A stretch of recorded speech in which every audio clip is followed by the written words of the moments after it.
अब करने या मरने का सवाल है। या तो हम वहाँ अनशन करेंगे, बैठे बैठे अपनी जान दे देंगे, और नहीं तो ये ट्रामा सेंटर जो है वो चालू करवा कर रहे हैं। 26 तारीख को हम लोग अनशन पर ट्रामा सेंटर के सामने बैठेंगे और ये तब तक बैठे रहेंगे या तो जान रहे या चला जाए, उससे मतलब नहीं है। क्योंकि जनता के लिए अगर जान भी जाता है तो इसमें मुझे कोई परेशानी नहीं है।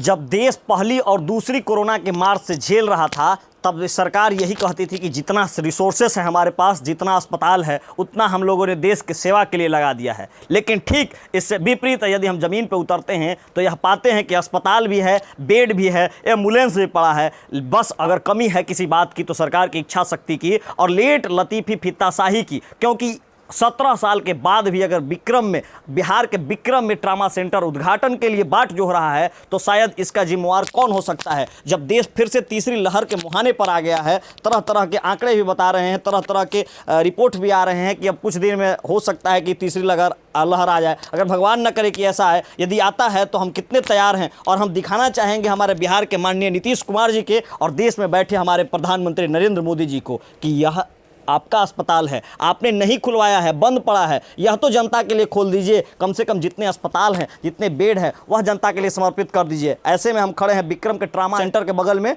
और बातचीत करेंगे। हमारे साथ दीपक जी हैं। क्या मामला है, क्यों 26 अगस्त से आमरण अनशन करने जा रहे हैं? अभी आप मेरे घर पर आए थे, हस्ताक्षर करवा रहे थे, किस संदर्भ में हस्ताक्षर करा रहे थे और आखिर गाँव में घूम करके क्या करा रहे हैं? देखिए, विक्रम में जो आज से 20 साल पहले उस समय के स्वास्थ्य मंत्री रहे माननीय डॉक्टर सीपी ठाकुर जी के द्वारा एक ट्रामा सेंटर का निर्माण किया गया था जी। उस समय विक्रम, दुल्हिन बाजार, पालीगंज, बिहटा, नौबतपुर के लोगों में एक आशा जगी कि अब हमको कोई भी एक्सीडेंट होता है या कोई छत से गिरता है या किसी तरह की उसे चोट लगती है तो अब हमें बाहर जाने की ज़रूरत नहीं है, हमारा इलाज यहीं होगा। और वो ट्रामा सेंटर जिसमें बहुत अच्छी बड़ी बड़ी मशीनें भी आई लेकिन आज तक चालू नहीं हुआ, वो मशीनें आज सड़ रही है वहाँ। यानी कि 18 साल यानी लगभग 2 दशक के बाद भी ट्रामा सेंटर नहीं चालू किया गया। काहे नहीं चालू किया, कुछ पता लगाएं आप लोग? देखिए, ये भाजपा की सरकार हो या किसी की सरकार हो या जदयू की हो, केंद्र में भी मोदी जी हैं, बिहार में भी नीतीश कुमार की सरकार है, भाजपा की सरकार है और ये बनाने वाले भी भाजपा के ही हैं। लेकिन देखिए, नीतीश कुमार को विकास से मतलब नहीं है, मैं किसी पार्टी की राजनीति नहीं करता, लेकिन जनता, आप देख रहे होंगे कि आज सभी पंचायतों में 2 करोड़ 3 करोड़ का जल नल योजना का काम चल रहा है, लेकिन उससे 1 पैसा भी जनता को फ़ायदा नहीं है।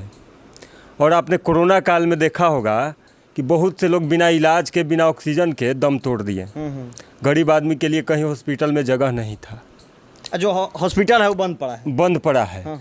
और उस पर इतना सब होने के बाद भी सरकार का ध्यान नहीं है। तो आप इसके लिए क्या कर रहे हैं, करने क्या जा रहे हैं? देखिए, अब हमारे पास एक ही रास्ता बचा है। विक्रम की जनता, पालीगंज की जनता, बिहटा की जनता, नौबतपुर की जनता त्रस्त हो गई है। अब उसके पास और कोई रास्ता नहीं बचा, क्योंकि सभी नेताओं, मंत्रियों, विधायकों, सांसदों के चक्कर लगा के लोग थक चुके हैं। इस पर किसी का ध्यान नहीं है। अब करने या मरने का सवाल है। या तो हम वहाँ अनशन करेंगे, बैठे बैठे अपनी जान दे देंगे, और नहीं तो ये ट्रामा सेंटर जो है वो चालू करवा कर रहेंगे। अच्छा, इतनी मजबूती कहाँ से लाते हैं कि जान दे देंगे लेकिन चालू कराएंगे? देखिए, मजबूती हमको जनता देता है। हम जनता के बीच गए, हर गांव में हस्ताक्षर अभियान हमने चलाया, जनता से बात किया। कितने लोगों के बीच गए, कितने गाँव में घूमे अभी तक?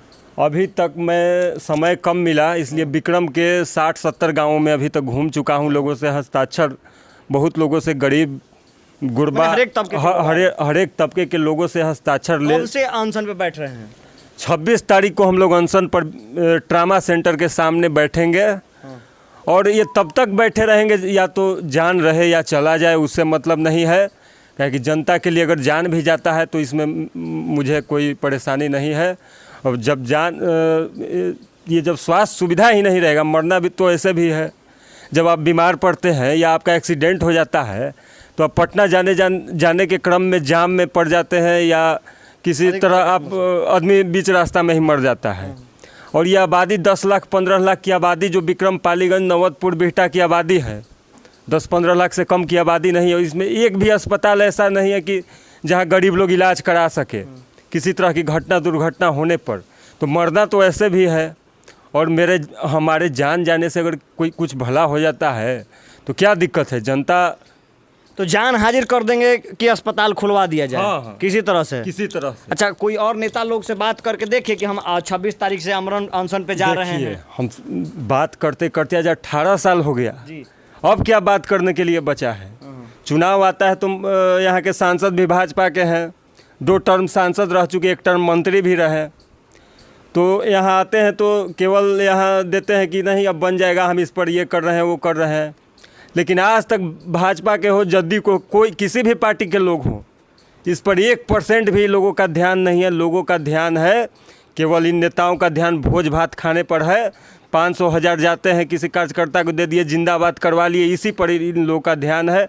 जहाँ इन लोगों को कमीशन मिलता है वहीं इन लोगों का ध्यान रहता है, और जो स्वास्थ्य सुविधा है, शिक्षा की बात है, इन सब चीज़ों पर इन लोग का ध्यान नहीं है। तो यानी देश में आज़ादी के 75 साल के बाद भी यदि शिक्षा और चिकित्सा के लिए आंदोलन करने की ज़रूरत है तो वाकई यह याद दिलाता है गांधी के उस आंदोलन की, और पूर्व में हुए यानी मोदी सरकार के बनने से पहले भ्रष्टाचार पर लेकर के अन्ना आंदोलन की। देखिए, जो बड़े बड़े बंगलों में रहने वाले लोग हैं, पैसे वाले लोग हैं, वो लोग इस बात को नहीं समझ सकते, आपके दर्द को नहीं समझेंगे कि आप किस दौर से, एक गरीब जब बीमार पड़ता है या एक गरीब जब किसी का एक्सीडेंट होता है तो किस दौर से गुजरता है।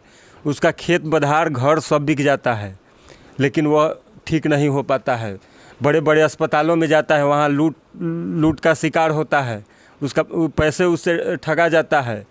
तो जब तक सरकार इन सब चीज़ों पर ध्यान नहीं देगी तब तक गरीब जनता को लूट होते रहेगा। हम लोग पहली लहर भी देखे, दूसरी लहर में देखे जिस तरह से लोग ऑक्सीजन के अभाव में, बेडों के अभाव में रात तक लोग अपने परिचित को फ़ोन करते थे कहीं पे भी उपलब्ध करा दिया जाए। क्या लगता है कि तीसरी लहर के भी संकेत जो दिखाए जा रहे हैं उससे पहले अस्पताल खोल दिया जाएगा? सरकार इतनी निष्क्रिय हो चुकी है, सरकार का इन सब चीज़ पर कुछ ध्यान नहीं है, समझे। लेकिन आपके अनशन के बाद तो लोगों को झुकना पड़ेगा, खोलना पड़ेगा। हम अनशन करेंगे, ये हमारा काम है। अब सरकार क्या करती है ये तो सरकार जानेगी। हम तो सरकार को बाध्य करेंगे कि इसको जल्द से जल्द जनता के लिए खोला जाए। जो करोड़ों रुपया का फंड लगाकर ऐसे ही छोड़ा हुआ है, इसको चालू किया जाए, और जनता की भी यही मांग है। तो इसको अगर चालू नहीं होता है तो हम जान दे देंगे, उसके अलावा कोई रास्ता वहाँ पर नहीं है।